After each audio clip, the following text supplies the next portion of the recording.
Hey guys, injury lawyer Scott DeSalvo here, and I'm back in the car. And there's another question that I wanted to answer for you. Information you need to know if you've been involved in a work injury. It's a common question I get a lot. The question is, what am I going to get in the settlement? Is it going to be worthwhile?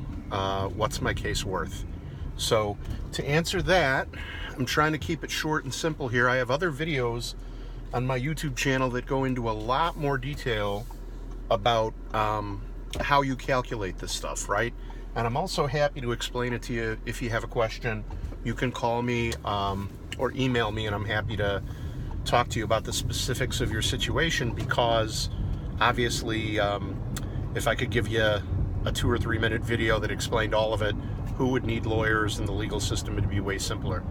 Although maybe that would be better for everyone, but we live in the world we live in. So what's a case worth? So in workers' comp, here's how it works.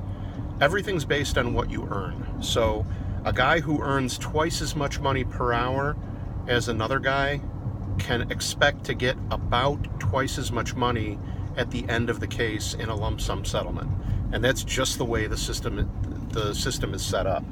So the typical things people get in a workers' comp case is 2/3 of your salary while you're off work with a doctor's note for injuries that you suffered at work.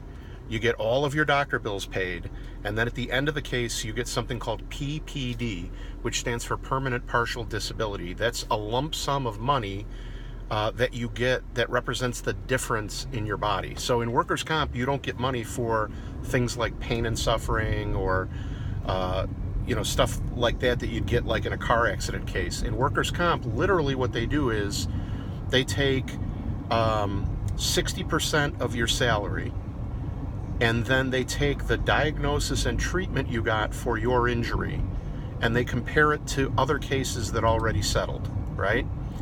And what they do is, for each body part, there's like a chart that says how many weeks of work that body part is worth. I know this is getting complicated, but basically what happens is you look up the body part or body parts, you figure out the range of what similar injuries have gotten in the past, and then you multiply it, you get the number of weeks that injury is worth, and multiply it times the 60% of your hourly rate.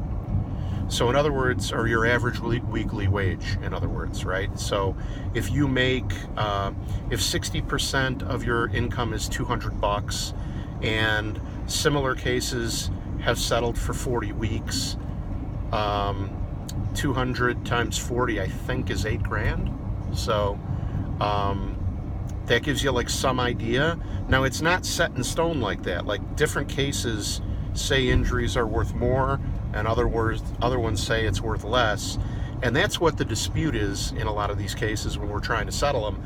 Obviously, insurance company wants to compare your work injury to another one where somebody wasn't hurt as bad as you, and then I want to maximize the value of the case, right? So that's how we calculate it. And the reason I go into that detail is, you can never just call a lawyer and say, I hurt my neck, what's my case worth, right? The lawyer needs to know where you work, what your work duties are, if you're done going to the doctor, what your ongoing disabilities are, how much money you make per hour or per week, whether you were able to return to work full duty, whether the medical bills are paid, whether the employee owes you back pay. I mean, it's not just a lawyer trick when I tell you how much is my case worth is a bit of a more of a complicated question, right?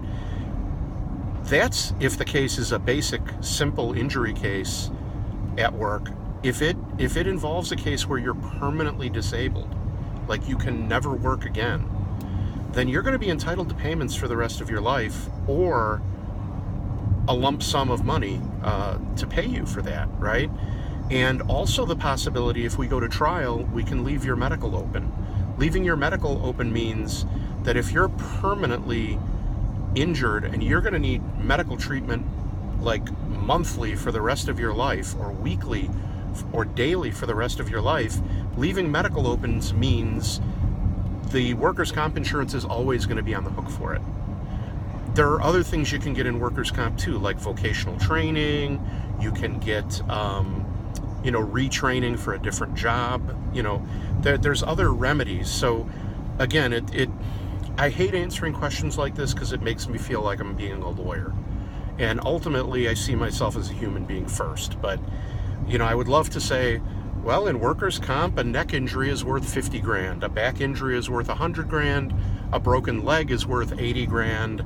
I'd love to be able to just give you a quick answer like that. But the reason I'm explaining it to you is because I want you to understand it.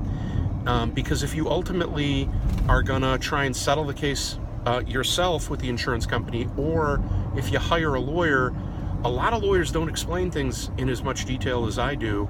And so it's going to be easy for you and your lawyer to misunderstand each other a little bit if they're just saying, oh, well, it's a good deal, take the deal. But they don't tell you how they got to the numbers, right?